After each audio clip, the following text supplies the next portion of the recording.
Hello friends, welcome to அரிசி சமையல். இன்னைக்கு நம்ம வீடியோவில் பட்டாணி உருளைக்கிழங்கு குருமா வச்சுக்கலாம். நான் ஒரு 3 ஸ்பூன் எண்ணெய் விட்டுருக்கேன். பட்டை, கிராம்பு, ஏலக்காய் ரெண்டு போட்டிருக்கேன். இது பொரிஞ்சட்டும். ஒரு தக்காளி, ஒரு பெரிய வெங்காயம், கருவேப்பிலை இதை நான் போட்டுக்கலாம்.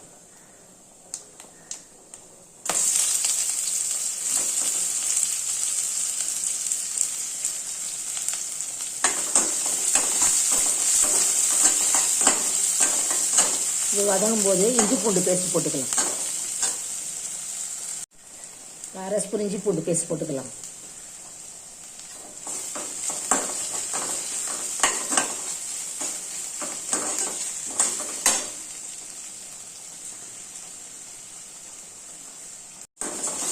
நம்ம தக்காளி போட்டுக்கலாம். நான் மல்லி இலையை இப்பயே போட்டுட்டேன், அப்போ நல்ல வாசனையாக இருக்கும்.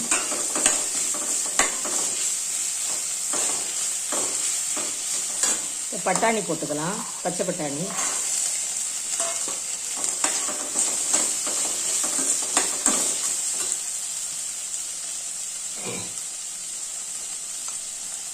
மஞ்சத்தூள் போட்டுக்கலாம், ஒரு 1/2 ஸ்பூன் சின்னதால்.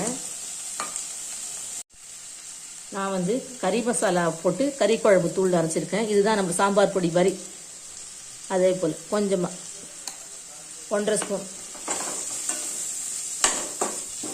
இப்போ இந்த உருளைக்கிழங்கு வேக வச்சு நான் மசிச்சு வச்சுருக்கேன், அதையும் போட்டுக்கலாம்.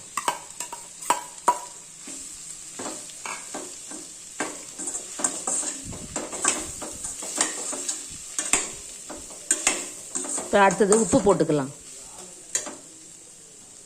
இப்போ நான் 1 டம்ளர் தண்ணி ஊற்றிக்கிறேன்.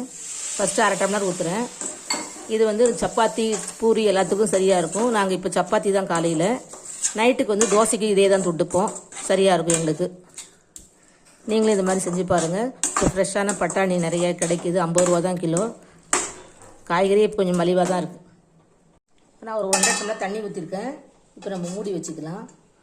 10 நிமிஷம் கொதிக்கட்டும். நம்மளோட பச்சை பட்டாணி உருளைக்கிழங்கு குருமா ரெடி ஆகிடும்.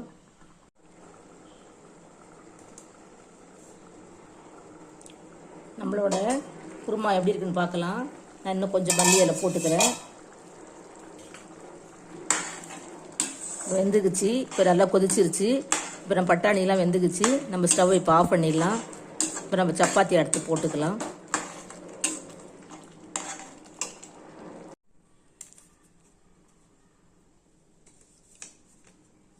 இப்போ சப்பாத்தி எடுத்துக்கலாம்.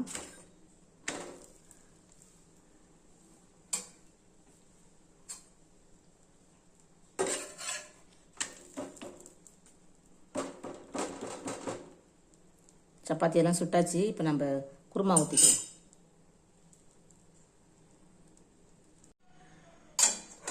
சப்பாத்திக்கு குருமா ஊற்றிக்கலாம். நீங்களும் இது மாதிரி சப்பாத்திக்கு குருமா உருளைக்கிழங்கு பட்டாணி வச்சு செஞ்சு பாருங்கள். இப்போ சீசன் டைமு சூப்பராக இருக்கும். வாங்க சாப்பிட்டுக்கலாம்.